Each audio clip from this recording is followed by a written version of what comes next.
Have you ever been completely misjudged? Not by an enemy, but by someone with the power to change your life. That's what happened to Ethan Harper at 2 in the morning on the 48th floor of a building where nobody knew his name. The cartwheels barely made a sound. He pushed through the glass door without knocking. Nobody expected him to.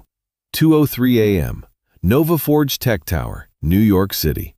The kind of hour when the building belonged to the cleaning crew and the ghosts of deadlines passed. When every coffee cup left on a desk told a small story about someone who had stayed too long.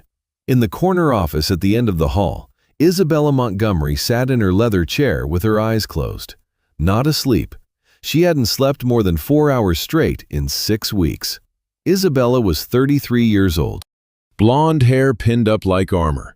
The kind of woman who wore her ambition the way other women wore pearls. Always visible. Always deliberate. She had built Nova Forge from a garage in Queens at 23, running on cold brew and the unshakable conviction that she was smarter than every man in every room. She usually was, but tonight the desk in front of her held a 52-page bankruptcy filing. Tabbed, dog-eared, devastating. 3 days. She had 3 days before the board forced her signature on page 52, and 10 years of her life would end in a single stroke of the pen. Her cybersecurity company was collapsing, trade secrets stolen. A rival firm had somehow acquired proprietary code that only a handful of Nova Forge insiders could access. Isabella suspected someone close to her. Tonight she was watching the night staff, through barely open eyes, seeing who her people truly were when they believed no one was watching. She had not expected what came next. Ethan Harper was 38 years old, 6 feet tall, tousled brown hair. The broad build of a man who once moved server racks for a living and now pushed a cleaning cart instead. His eyes were warm and deeply tired, the kind of tired that no amount of sleep fully fixes. Because it doesn't come from exhaustion, it comes from love. He had a daughter, Emma, 7 years old, asthmatic, the kind of child who named her grandmother's vacuum cleaner Gerald and drew horses on her lunch bags. Emma was the reason Ethan had left network engineering 4 years ago, not because he failed, because she needed him more than any server room ever would. He had made that decision in a hospital waiting room, watching her breathe through a nebulizer mask too large for her small face. He had never once looked back. He cleaned quietly now, careful, respectful of the silence. Then his eyes caught the computer screen. He stopped. The mop handle drifted against the cart. A red access log, blinking. Confidential files downloaded at midnight. Under Marcus Kane's account, Ethan had spent 9 years in network security. He knew exactly what that was. He could have walked away, kept his head down, protected his job, his income, Emma's medical insurance. He stood there for 7 seconds. He counted without meaning to. Then he took out his phone. Old thing. Cracked screen, one corner splintered like a broken promise. He photographed the monitor. Then he did something that had nothing to do with evidence or justice or corporate crime.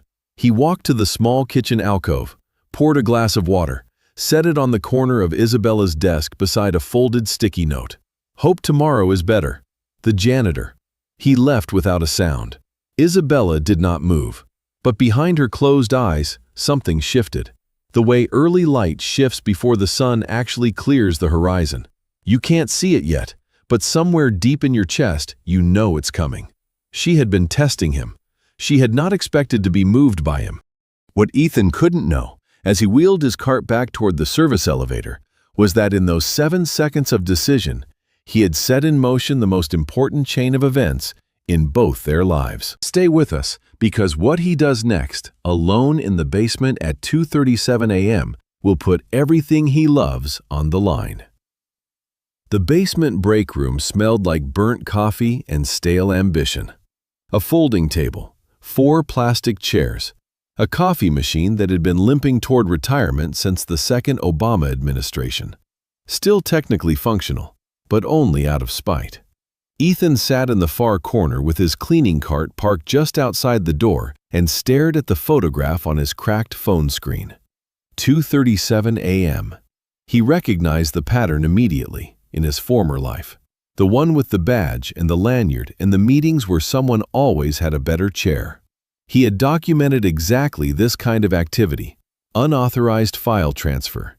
Timestamps that shouldn't exist. A senior executive's credentials used as cover. This wasn't an accident. It was a plan. And it had been running for a while. He called Ryan Torres. Ryan answered on the second ring, which told Ethan everything he needed to know about Ryan's sleep schedule. "You still do crosswords at 2 in the morning?" Ethan said quietly. "You still clean floors at 2 in the morning?" Ryan shot back. No judgment in it, just the easy rhythm of two men who'd ended up in different chapters of the same life. Ethan described what he'd seen. Ryan went quiet. The specific quiet of someone choosing words carefully. "That's federal level, Ethan. Wire fraud, trade secret theft, serious charges." "I know. If you report it and you're wrong, you lose your job." "I know that too." A beat. Then. "If you're right and you stay quiet, you lose something worse." Ethan put the phone down and sat with that for a long moment. He thought about Emma's medical insurance. The inhaler on her nightstand that cost more than a week of groceries. The specialist appointment he'd already rescheduled twice because the copay fell the same week as the electric bill.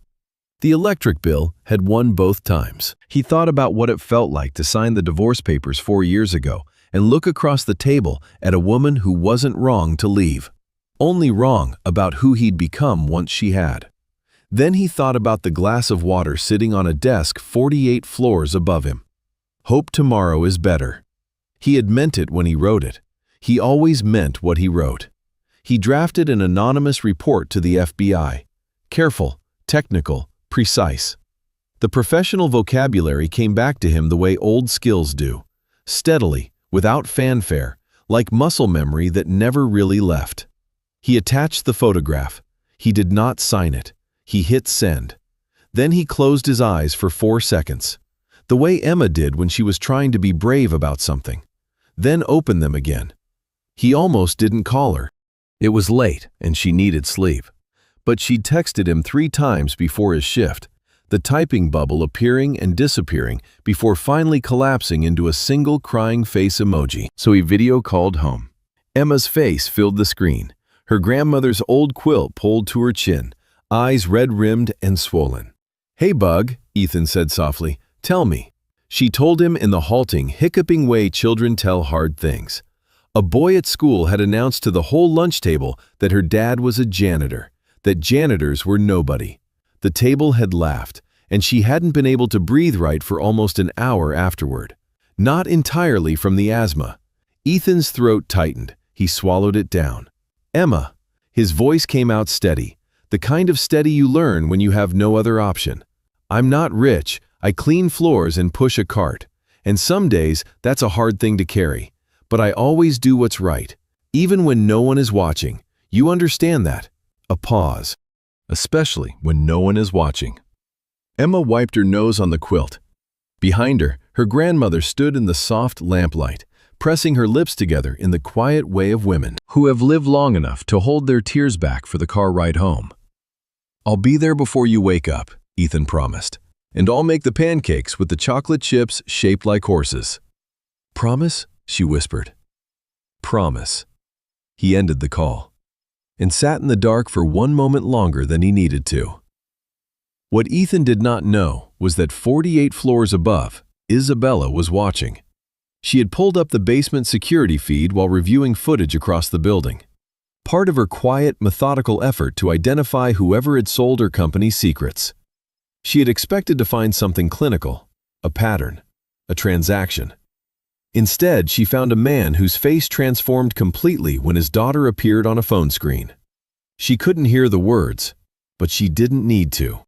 She could read the way his posture changed, the way his whole body organized itself around the call, the way a house organizes itself around a hearth. She watched him press the back of his wrist against his eye, in the one corner he believed the camera didn't reach.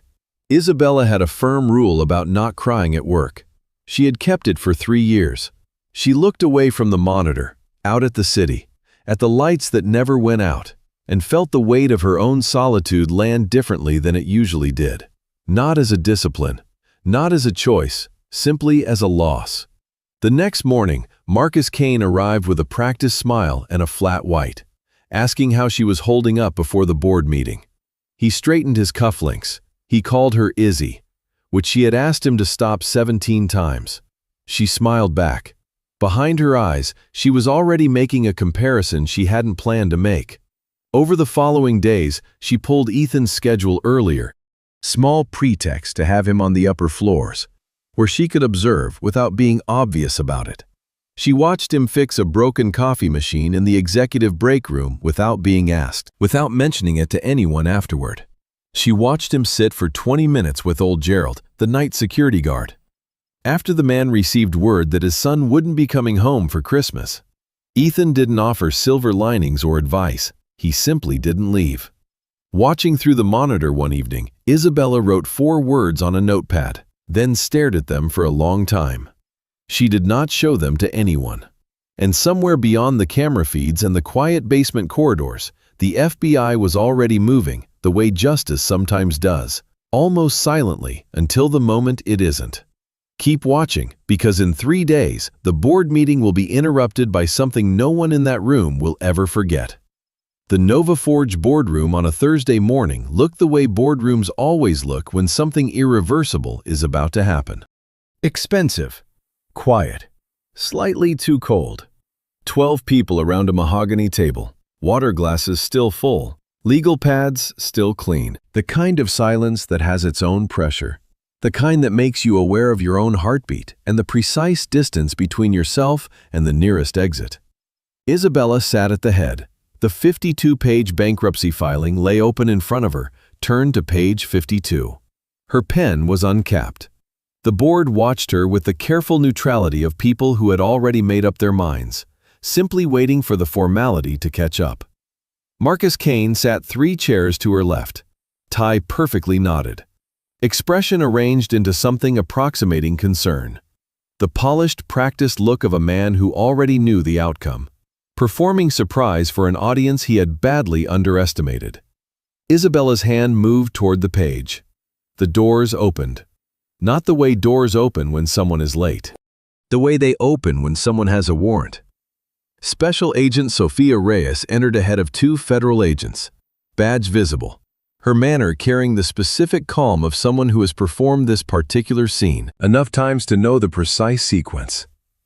The sharp intake of breath around the table, the chair pushed back too fast, the water glass someone knocks without meaning to. She had seen all of it before. She moved through it without hurry. The room did not move. Marcus Kane. Agent Reyes's voice was level, almost conversational. You are under arrest for corporate espionage, wire fraud, and theft of trade secrets. Marcus's face went pale. The specific gray of someone watching a plan they believed was airtight develop a leak they cannot locate. As the agents moved his hands behind him, he looked at Isabella, not with remorse, with the cold fury of a man who has miscalculated and decided it must be someone else's fault. Isabella had not moved. The pen was still in her hand. Page 52 was still unmarked. Agent Reyes paused beside her on the way out. The investigation has been active for 6 weeks, she said quietly. An anonymous tip filed 2 days ago, with photographic documentation. It accelerated our timeline significantly. She didn't elaborate. She didn't need to. Isabella set the pen down. She had spent 6 weeks building a case against an invisible enemy. She had run surveillance, reviewed financials, cross-referenced access logs. She had done everything right, and still come within 48 hours of losing everything. The photograph that had broken the case open had been taken on a cracked phone screen by a man in a gray uniform, who had asked for nothing in return. She looked toward the window.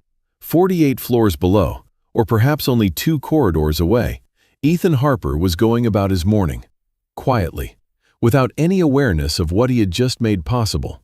The bankruptcy filing remained unsigned. It would stay that way.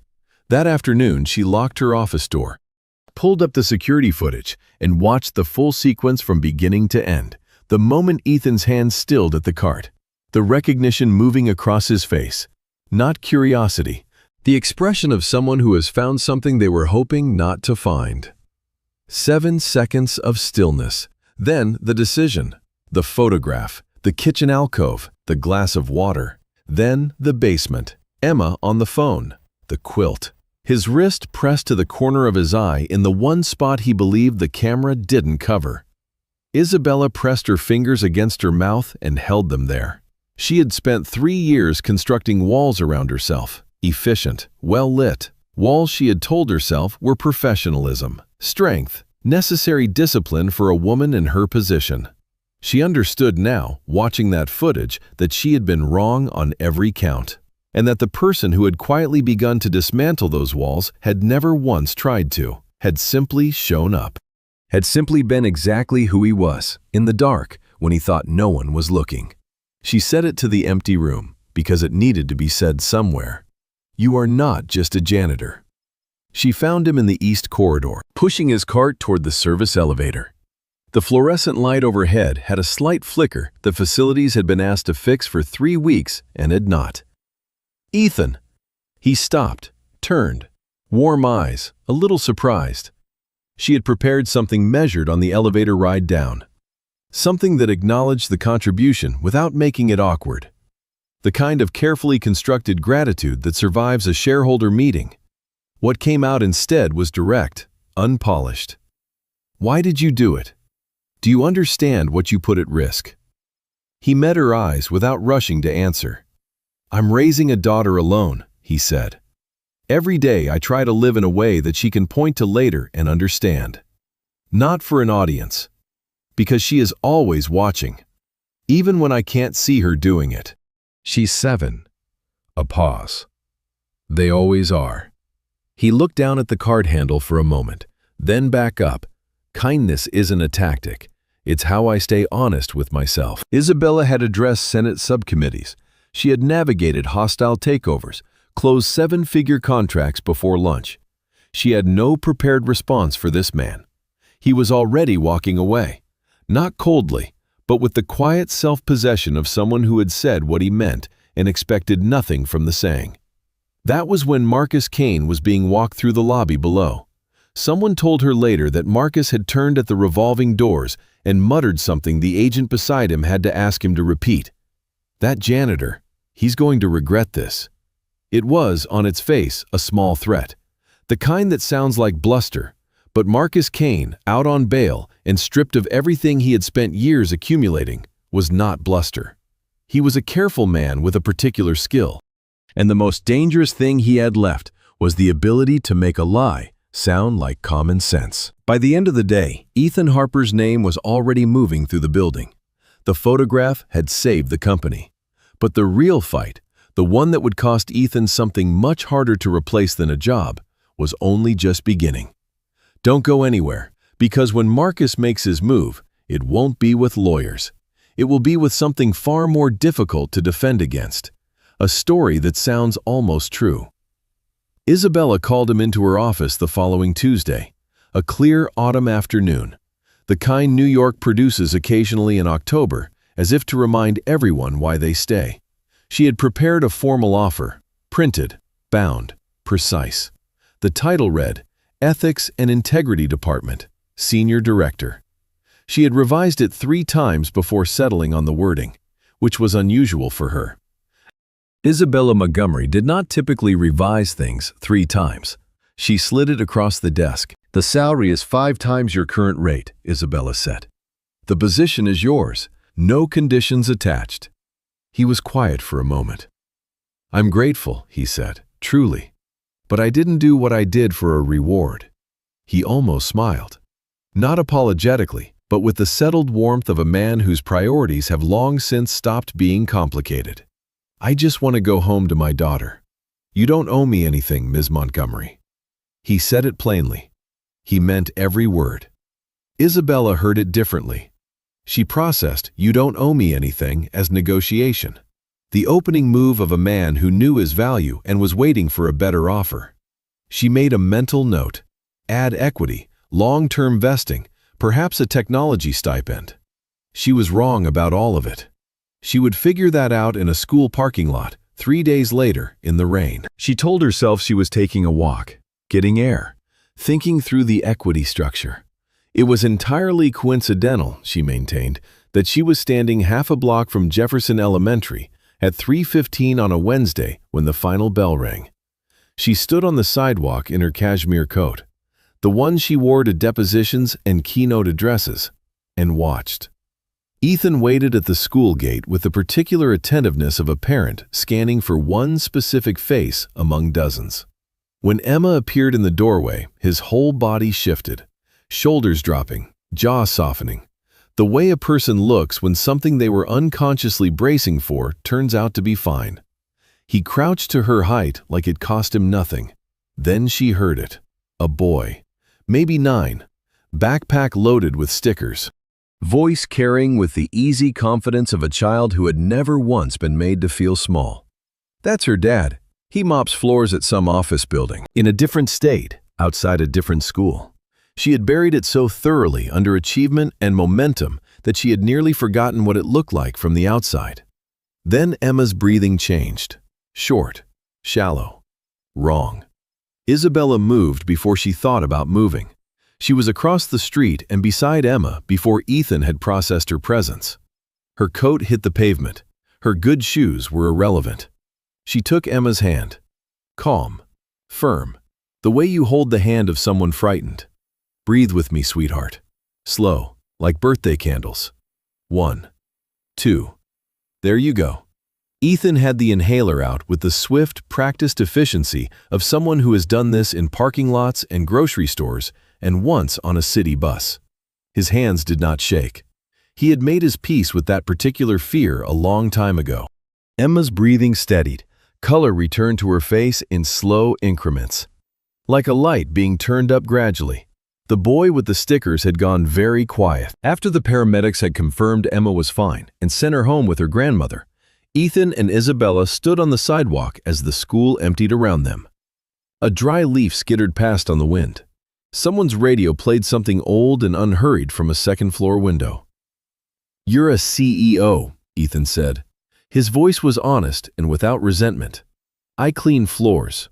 Those are 2 different worlds, and I think we both know it." Isabella looked at him for a long moment. "I used to believe that," she said quietly. "I built my whole life on believing it. But you saved my company." She held his gaze. "And you have been quietly saving me from something lonelier than bankruptcy for weeks now. Those things matter, both of them." He didn't answer right away. He looked down the street at the ordinary afternoon. The cars, the pigeons, the people moving through their lives without any idea that anything significant was happening on this particular corner. She did not take it back. She had spent too many years retracting things that were true. Marcus Kane made bail on a Thursday. By Friday, the story was running through Nova Forge the way a rumor always runs. Fast, confident, just plausible enough to travel without a source. The version going around said this: Ethan Harper had not simply reported wrongdoing. He had been an insider. He had engineered the evidence. He had used a federal investigation as personal leverage against a senior executive. Every word of it was false. But a lie delivered with specificity and confidence moves faster than the truth. The truth tends to show up afterward, a little breathless, still looking for somewhere to sit. By Monday, Ethan could feel the shift. Colleagues who had been warm were suddenly very focused on the middle distance. The lunchroom got quieter when he walked in, not silent, but adjusted. The way a conversation adjusts when someone arrives who has become a subject. He requested a company-wide meeting. He stood in the Nova Forge atrium in his gray uniform. No notes, no legal team beside him, no prepared statement. He told 300 people the truth. Not a polished version, the actual sequence of events, in plain language. From the access log at 2 a.m., to the FBI tip, to the job offer he had turned down. He did not ask to be believed. He simply made himself available to be known. Then he said, "Every one of us decides what kind of person we are in the moments when no one is keeping score. I chose to act with integrity. I am asking you, all of you, to choose the same. Choose decency over suspicion, every time. Because suspicion hollows out a room, And decency is the only thing that fills it back up. The atrium was quiet. Then it wasn't. Isabella walked through the crowd, not toward a microphone, not toward the cameras.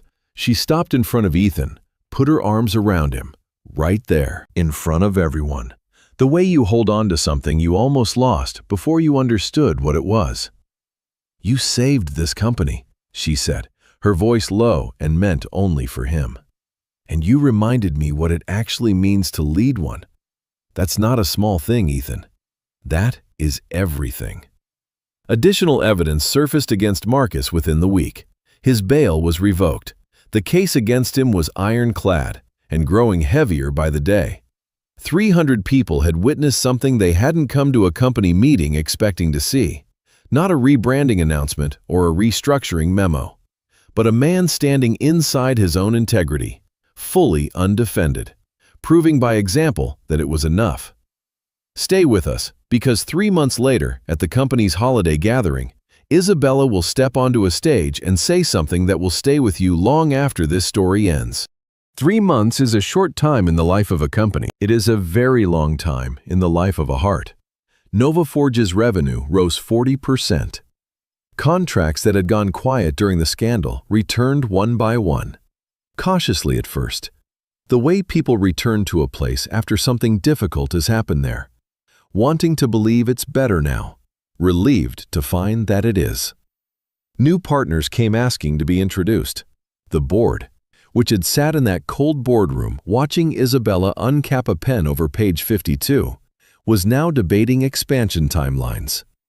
Marcus Kame's trial moved quickly. The evidence left very little room for interpretation. The photograph taken on a cracked phone at 2 in the morning had done exactly what it needed to do. The company-wide holiday gathering was held the first Thursday of December. Someone in facilities had strung white lights along the atrium mezzanine after Thanksgiving, and nobody had the heart to take them down yet. They gave the whole space a warmth it didn't usually carry, the kind of light that makes people look a little younger and feel, briefly, like the best version of themselves. Isabella took the stage in a dark green dress. No notes, no teleprompter. She had written something out the night before at her kitchen table, a legal pad, a glass of water, the old-fashioned way her mother used to compose letters. Then she had folded it and left it on the counter. She knew what she needed to say. She didn't need paper to say it. The one reserved for his son's wedding and his wife's funeral. Stood old Gerald, who had been told he didn't need to be here today, and had arrived 20 minutes early anyway. 2 months ago, Isabella said, at 2:03 in the morning, I was sitting in my office pretending to be asleep. A small, surprised laugh moved through the room. I had done it before, testing the night staff, watching to see who did their jobs when they thought no one was looking. I told myself I was looking for a vulnerability, a pause. What I found instead was something I hadn't been looking for at all, and didn't know I needed. She told them about the glass of water, the note, the photograph that had saved the company. She told them about a little girl named Emma, a basement break room. I nearly lost everything I had built, she said. Her voice held, but with effort now, audible effort, the kind that matters more than composure. Because I had convinced myself that wisdom lives in corner offices and integrity has a salary requirement. That the most important people in any room are the ones in the most expensive suits. She looked out at the crowd. Ethan Harper cleaned the 48th floor. He taught me that I was wrong about all of it. That decency and love for the people in your care are not secondary qualities. They are the foundation. Everything else is furniture. The room was very still. The white lights held.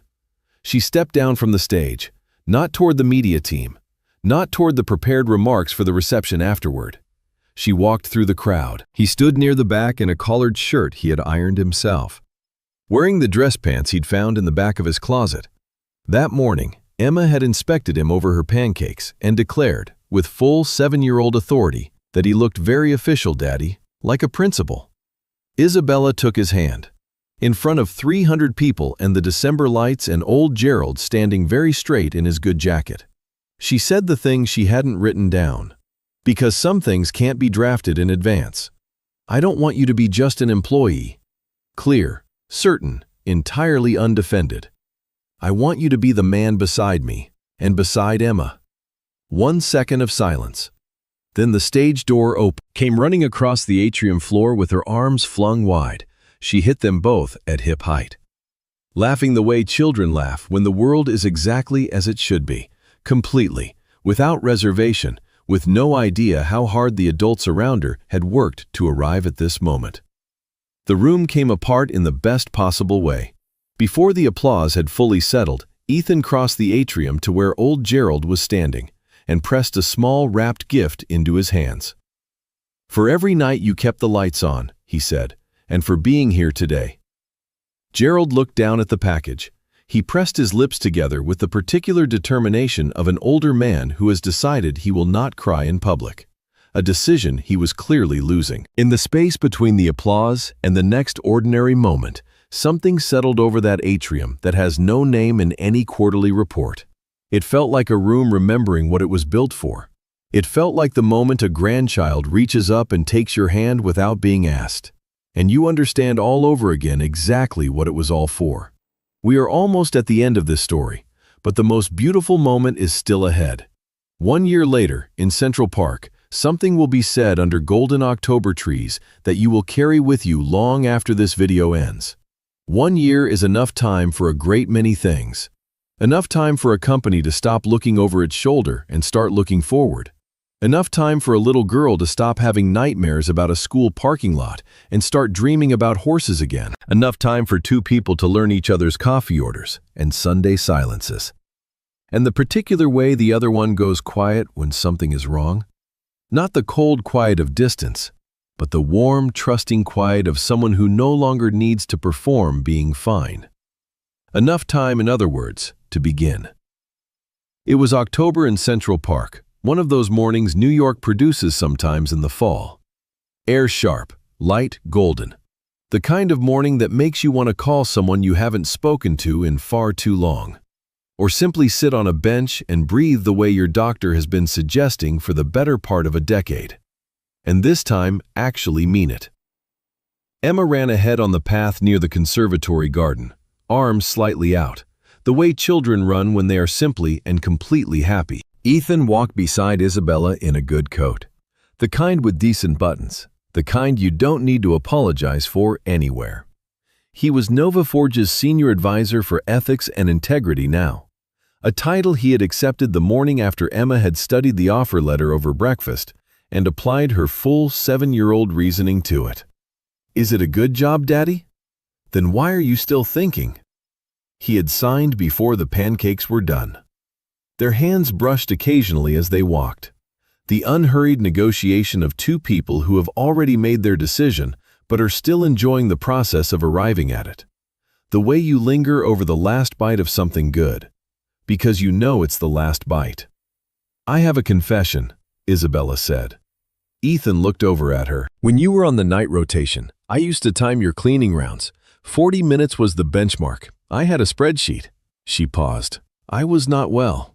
He laughed, the genuine kind, low and easy. "I always finished in 38. "I know," she said. "I have the timestamps." "Of course you do." She smiled, and it reached all the way. They walked quietly for a stretch. For Isabella, this kind of silence had once been unbearable. The silence of a woman who had filled every waking hour with motion, because stillness meant thinking. And thinking led to the one truth she had spent years outrunning, that she was profoundly, efficiently, architecturally lonely. She had told herself the walls she built were professional. A man pressing his wrist to his eye in the corner of a break room that he believed no camera reached. She stopped walking. Ethan turned. She looked at him in the October light, the unhurried eyes, the steadiness that she had once, with great confidence, mistaken for simplicity, and now recognized as the rarest kind of strength, the kind that requires no audience, seeks no credit, and does not diminish in the dark. "You know," she said quietly, "when I was sitting in that chair pretending to sleep, I had already decided the night staff was made up of people just going through the motions. People who didn't really care." She held his gaze. "And then you left me a glass of water and a note. And I realized I had been wrong about a great many things for a very long time." He was quiet for a moment. The park moved around them. Leaves, joggers, a man walking a dog of improbable size. Emma had circled back, watching them with the frank, unself-conscious interest of a child who senses something important is happening and wants the full story. Then he kissed her, gently, in the golden morning light, while the October trees did their quiet, generous work overhead. Emma covered her eyes with both hands, then immediately peeked through her fingers. There is a small framed note on the 48th floor of the Nova Forge building. It hangs beside the east window, where the afternoon light falls best, where it catches the handwriting and makes it glow. The way certain kept things do when they have been valued long enough to earn it. Plain cardstock, simple glass, 4 words and a signature. Hope tomorrow is better. The Janitor. New employees ask about it. They always do. Isabella tells them the story every time. From the beginning, the cracked phone, the red access log, the glass of water, the sticky note. She doesn't skip the hard parts, not the bankruptcy filing, or the rumor, or the afternoon at the school gate. Not the moment in the atrium when she finally put down the composure she'd been carrying for 3 years and simply told the truth. She tells it because the world has a reliable habit of teaching us to look past the people who are most quietly essential to it. The ones who show up in the small hours, the ones who don't leave when it would be easier to go. She tells it because Emma, who is growing up in a home where integrity is practiced the way some families practice grace before dinner, out loud, every single day, will tell it someday too, maybe to her own children, maybe to someone sitting in a hospital waiting room or an empty break room at 2 a.m., wondering whether the right choice is worth the cost. The answer, the story says, is yes. The answer is always yes. This story teaches us one quiet, practical truth. The most powerful thing you can do today is notice someone who is being overlooked and say something. Not a grand speech, something small and real. This week, think of one person in your life who shows up without being asked. The neighbor who brings in your trash bins, the grandchild who calls just to check in, the church friend who saves you a seat without saying a word. Write their name on a note card. Write one sentence about what they mean to you. Drop it in their mailbox, or press it into their hand at Sunday service. That is it. That is the whole lesson. Because Ethan Harper didn't save a company with a grand gesture. He saved it with a glass of water and 4 words. You have 4 words. Use them today. Thank you for spending this time with us. If this story moved you, pass it on to someone who deserves to feel seen today.